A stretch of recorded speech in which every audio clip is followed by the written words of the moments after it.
An elegant setting for the presentation of a classy car. With its new CL, Mercedes has introduced a modern interpretation of a classic design.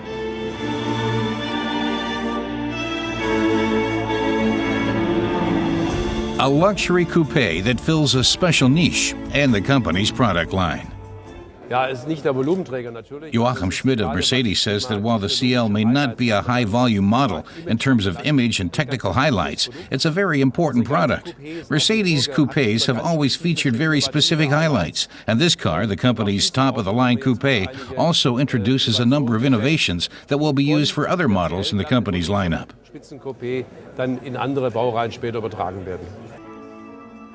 The Mercedes-Benz World facility at the historic Brooklands Circuit in England was an appropriate location to present the new 600 Coupe. Brooklands was the world's first purpose-built motor racing track, and a place where cars toting the famous Mercedes star have won many a race.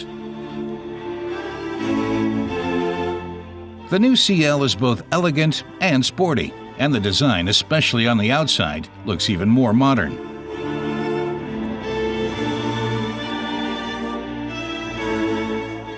The car has undergone major changes. There's a new hood, for instance, a new grille, new headlights and bumpers. That all combined to give the car a more forceful, dynamic look. Simply a beautiful car, says Schmidt. Inside, the car's occupants are surrounded by luxury.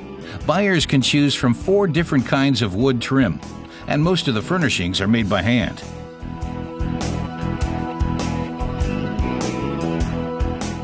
The sumptuous-looking leather seats provide perfect comfort for leisurely cruises, as well as firm support for more aggressive driving. But where the car really shines is in the area of safety. No other car has as many driving assistance features. They include 2 never-before-seen innovations: an active lane holding assistant that intervenes with brakes and steering to correct inadvertent lane changes, and an active blind spot assistant that intervenes to prevent potentially dangerous lane changes.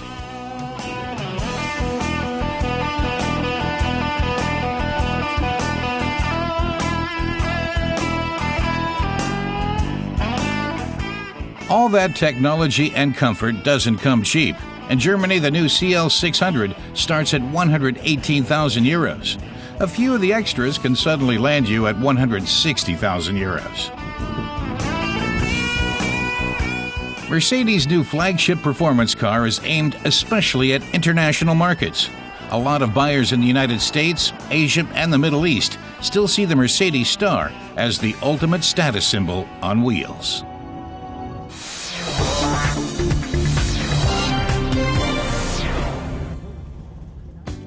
Meet Dirk. Normally, he's a dyed-in-the-wool fan of VW Beetle convertibles. But today, he's going to try out 2 other small convertibles: the new Fiat 500C and the Citroën C3 Pluriel Charleston, which has some unmistakable similarities with the old C3 Charleston. Both cars are clearly retro designs that recall old success stories, but they're also considerably less Spartan than their precursors. Dirk says the Citroën sure has come a long way. The C3 Pluriel Charleston has the famous 2-tone paint job of the original Charleston and the flowing, rounded lines of the legendary CV, that homely yet sturdy small Citroën that was built for more than 40 years. In many ways, it was the French equivalent of the VW's Beetle.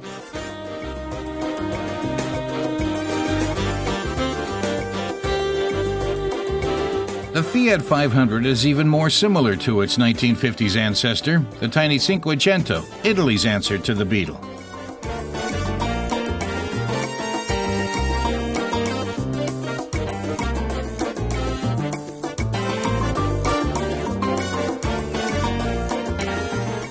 So let's join Dirk as he checks out what these cars can do.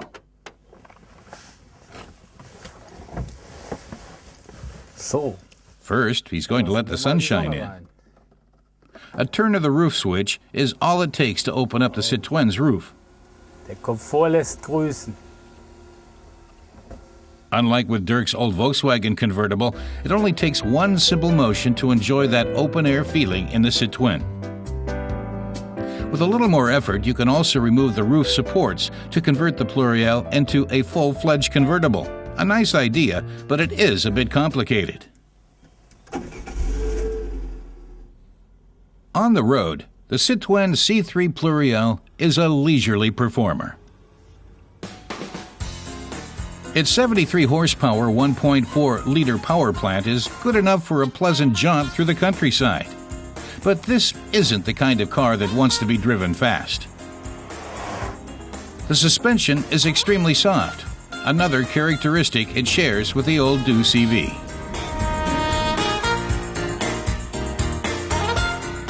Prices for the C3 Pluriel start at 21,940 euros. Not exactly cheap for a small car, but that price includes a long list of standard features, including air conditioning, alloy wheels, and leather seats.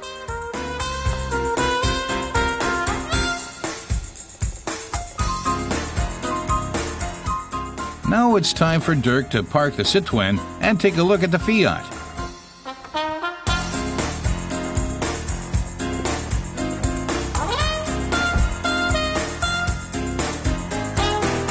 And again, Dirk's first move is to lower the roof.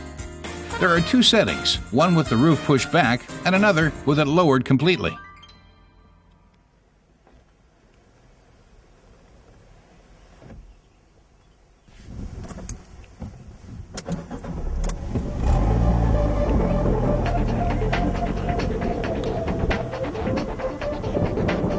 The Fiat's 1.2-liter engine delivers 69 horsepower. Like the Citroën, that's enough for the city and the country, but the car needs a lot of space for passing maneuvers.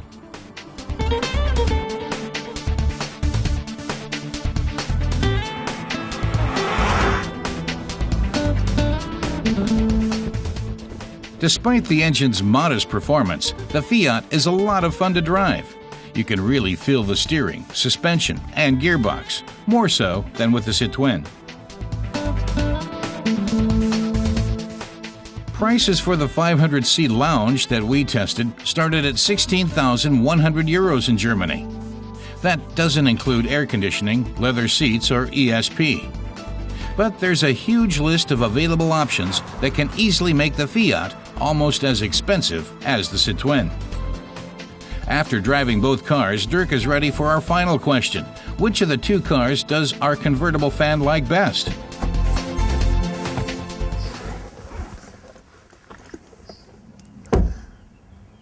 Zwei witzige Autos im klassischen Retro-Style.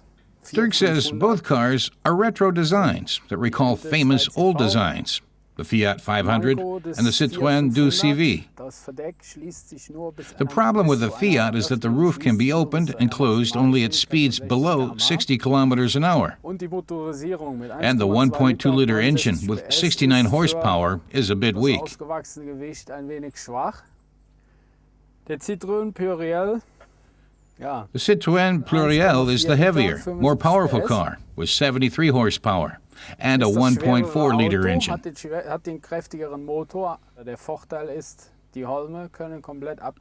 It also allows the driver to completely remove the roof supports, though they must be stored at home because there's no place to put them in the car.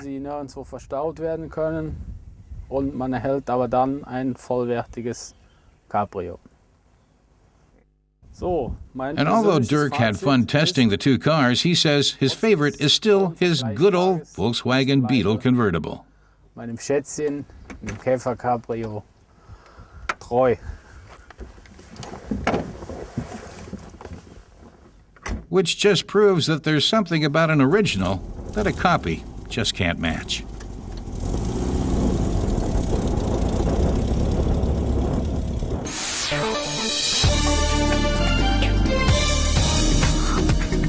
Shrouded in white, the lines of the new Audi A7 were hard to hide at the car's official unveiling in Munich. The big 5-door luxury car with a distinctive fastback unites the best of 3 kinds of car. It has the sporty elegance of a coupe, the comforts of a luxury sedan, and the practicality of a wagon. The A7 hits dealer showrooms this fall. Prices in Germany will start at around 52,000 euros. Since its introduction 12 years ago, some 1.2 million smart 4.2s have been sold worldwide. Now the little 2-seater is getting another facelift. It's hoped new details inside and out and new, more efficient engines will help attract even more customers. Plus, the 4.2 will be introduced in Argentina and Indonesia, making the car available in a total of 45 countries on 5 continents.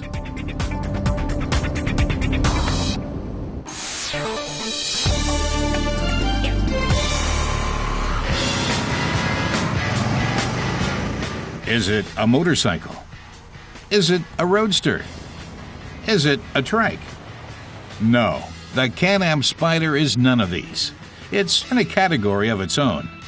The name stands for fun, and if you like getting out on the road, especially on a bike, then you're going to have fun on this one. But how exactly is it different from a motorbike? Ricky Zaren from the roadster specialist BRP Germany says the main difference is that it has 3 wheels, giving you more stability and comfort. But that extra wheel also means that you can drive it with a regular car license. You don't need a special motorcycle license. That's also the case in most other European countries. To get people excited about their new Can-Am Spyder, the makers, BRP, set up a test course for the experienced and the inexperienced to try this one out.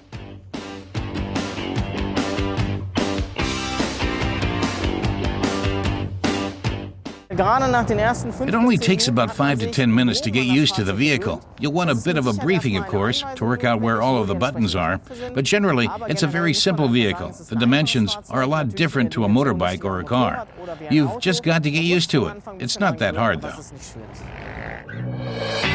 There's also a touring version of the Can-Am Spyder. The RT is somewhat more dignified than the sporty-looking RS, and more suited to long-distance trips. 3 trunks on the rear provide 155 liters of storage space. The pillion passenger has a special spot up high, behind the driver's seat, and there's an electric adjustable windshield. Both vehicles have the safety drive system from Bosch, and generally both are very stable on the road. This one's a little more sporty. That one's got more of a tour feeling to it. The top speed here is 190-195 kilometers per hour, and there you've got a limit of about 160. The Can-Am Spyder RS is all about style. There's no doubting that heads will turn when you roar past, streamlined like a snowmobile or jet ski. You'll only notice that this is a North American product once you've switched on the onboard computer and gone through the safety checklist. So who in Europe would buy one of these? This isn't your classic type of customer profile. On the one hand, we're dealing with your typical motorsports fan who's on the lookout for something new. On the other hand, we're talking about 40 to 50-year-olds, mainly male, but also female, and the kids have already left home. They have an expendable income, they want to let their hair down, they've probably already got something similar parked in the garage, but they want something fun for the weekend or for holidays. The Can-Am Spyder combines the open road feeling of a motorcycle and the comforts and technical security features of a car. The acceleration can be compared to a super sports car in 4.5 seconds from 0 to 100. And it's good at smoothing out any bumps. Plus, the stability control system kicks in as soon as you veer off track in any way.